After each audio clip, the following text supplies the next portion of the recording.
இன்னைக்கு வந்து நம்ம 2 ஆர்டர்ஸ் பேக் பண்ண போறோம். 2மே ஒரே கிளையண்ட்டுக்காக தான். அண்ட் 2மே டிஃப்ரெண்ட் எக்ஸ்டென்ட்ல வந்து அவங்க சூஸ் பண்ணியிருந்தாங்க. ஒண்ணு வந்து கேட் ஐ செட் அண்ட் இன்னொன்னு வந்து normal maroon set my favourite one.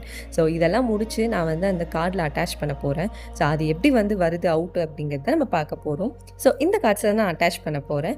So இதில் வந்து ஃபர்ஸ்ட் மெரூன் செட் வந்து நான் வந்து இது பண்ணேன். இதில் வந்து ring finger R index finger அது மட்டும் வந்து கரெக்டாக அந்த கோல்டன் ஷிம்மர் வந்து வச்சு ப்ளேஸ் பண்ணியாச்சு. அண்ட் தென் செகண்ட் செட் பார்த்திங்க அப்படின்னா ஒரு ஹனி கிளேஸ்ட் கேட் ஐ செட் வந்து நான் பண்ணேன். அதில் பேர்ல் டீட்டெயிலிங் நான் வந்து கொடுத்துருந்தேன்.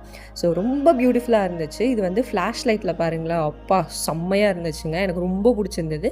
அண்ட் வந்து இது வந்து பின்னாடி அப்ளிகேஷன் ப்ராசஸ் எப்படி இது பண்ணணும்னு சொல்லிட்டு நான் வந்து பிரிண்ட் பண்ணியிருக்கேன். ஸோ அதை பார்த்து நீங்கள் அப்ளை பண்ணிக்கலாம். அதுக்கப்புறம் வந்து நான் 2ம் தனித்தனியாக வந்து வச்சு பேக் பண்ணியாச்சு. பேக் பண்ணக்கப்புறம் வந்து அவங்களுக்கு வந்து ஆர்டர்ஸ் வந்து நான் டிஸ்பேச் பண்ணிட்டேன். அண்ட் வந்து எப்படி இருந்துச்சு அப்படிங்கிறத மறக்காமல் சொல்லுங்கள். அண்ட் இதே மாதிரி உங்களுக்கும் நெயில்ஸ் வேணும்னு நினச்சிங்கன்னா டிஎம் பண்ணுங்கள்.